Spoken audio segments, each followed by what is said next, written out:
with the interview. Steve? Hey, Scott, thanks for the half hour of your show. Really appreciate it. You bet. I am here with an all-star, I'm calling it all-star trifecta. We have Senator Alan Simpson, we have Erskine Bowles, and Lloyd Blankfein of Goldman Sachs. We're going to talk deficit. We're going to go inside Washington and inside Wall Street for just about as long as they're willing to stay. Gentlemen, thanks for joining us. Thank you. Pleasure. Erskine, I want to start with you. You made a comment before we came on that said they didn't talk about the fiscal cliff or Social Security in the presidential debate. What does that tell you about the state of discussion about the issue of the deficit and the entitlement problems in this country? People are never going to understand how critical this particular time in history is. We have $7.7 trillion worth of economic events that are going to hit America in the gut in December. And in Washington, they're doing nothing about it. Nothing about it. We should be asking these guys running for president and every guy running for Congress, what are you going to do? What kind of steps you're going to take? You know, if we do nothing, next year, you'll have the rate of growth slow to somewhere like 3 to 5%. You'll have unemployment go up another 2% to around above 9%, and 2 million more people will lose their jobs. And we're doing nothing about it. I can't imagine it happening to Goldman Sachs. When you look at the horizon, what's coming, view of the economy, how serious is the fiscal cliff, and how seriously do you hear Washington taking the issue? Well, I think it's very serious. I think the candidates know how serious it is. I think they're trying to avoid it. It may be in part because it is so consequential and serious, and maybe that the ideas that would have to be put forward will be unattractive to some people. Obviously, we're in a position where new discipline is going to have to be imposed. People are going to be disappointed in the consequence, and so I think they're going to avoid it. It takes a lot of courage to take on these issues, and I think it's up to the media to really enforce this onto the candidates at this point. So you just threw it back at me, basically. Well, I think it's, and frankly, you could also say, for the people who are the most aware of the consequences, namely people like ourselves, who are advisors to companies who have to live in the economy, we sure know what the consequence will be, and it will be awful. Senator, if you were in a position now to be advising both candidates, what would you have them say now about the deficit, particularly in light there's a vice presidential debate this evening? What would you like to hear from them?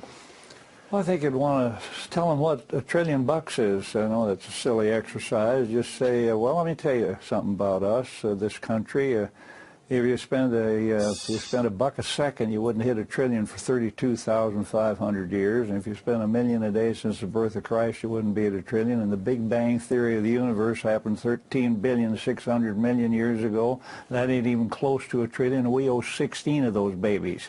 So start thinking, and then you're going to borrow $3,600,000,000 a day, every day. You're going to do that today, tomorrow. Every buck you spend, you borrow 41 cents. And I would say, well, one of you let a peep out of yourself of what you're going to do about that and to restore the solvency of Social Security without letting the AARP tear your leg off or Grover Norquist on the other side rip the other leg. I want to stick with you, Senator. Is your criticism equal for both parties? Is one of them worse? No, you bet. They're both in this.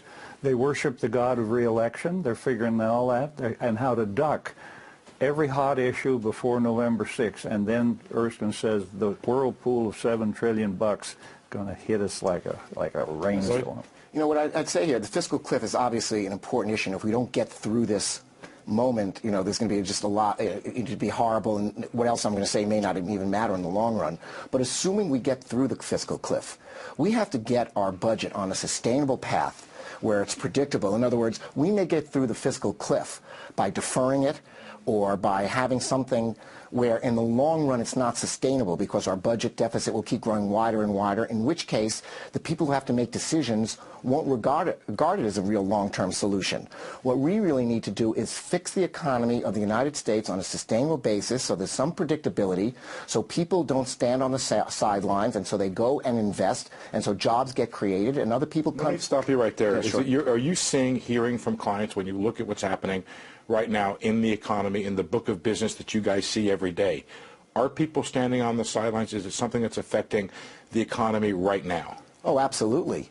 The fiscal cliff specifically is one of the major ways in which the slow recovery that we have could be completely derailed.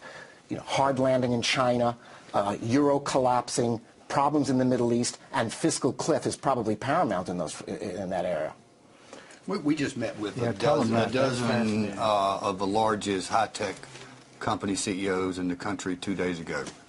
And they said, look, not only are they hoarding cash, but all of their customers, all of their suppliers are, because they are scared to death that we're going to go over this cliff and it could be a catastrophe afterwards. Let me just stick with you, Erskine. The Simpson-Bowles is not in and of itself going to solve the fiscal cliff problem. That is not the solution. If they enacted, I mean, they can't enact Simpson-Bowles tomorrow, could they? Well, let me just tell you what the fiscal cliff is. It's the expiration of the Bush tax cuts. It's the expiration of the payroll tax. It's the expiration of the patch that's been put over the AMT so it wouldn't hit the middle class. And it's these mindless, senseless, across-the-board cuts that were put forth as a part of the sequester, which came about because of the failure of a supercommittee. Every one of those issues is addressed in a long-term fashion so it doesn't disrupt a very fragile economic recovery in Simpson-Bowles. You see, just take it from a different direction. Some people respond to fear and some people respond to opportunity. Take it from the other side. What if we came up with a situation tomorrow, you opened up the newspaper, and there was some conciliation. There was some agreement. It may not be everything that one side would want, somewhere in the middle, maybe even closer to the extreme that you didn't like. But there was some compromise that was laid out. What kind of a stimulus do you think that would provide? The confidence that would come about. Tell me what your answer to that question Huge. is. Think of all the money. How much would the market go up on that, Lloyd? I can't, the market is a separate person. I'd be a buyer of the market. At Goldman Sachs would invest, we're not only advisors to companies, we're a company ourselves. We would be assuming that our business would grow, that companies would be making more acquisitions, making more investments, that we would be doing more financings, and we would have to get the people on board to make sure that we were able to provide those advice and those services. Senator, real quick. If they did a plan, they don't even have to go to our legislation. We've got it in legislative language. If they just did a plan that was signed by Democrats and Republicans alike, it would be what we call the announcement effect, and it would be tremendous. Okay, let's leave it there. We're going to take a quick break and come back. We're just starting to scratch the surface here with our all-star trifecta, Erskine Bowles and Senator Simpson and Lloyd Blankfein. A lot more topics to cover. We'll be back in just a little bit.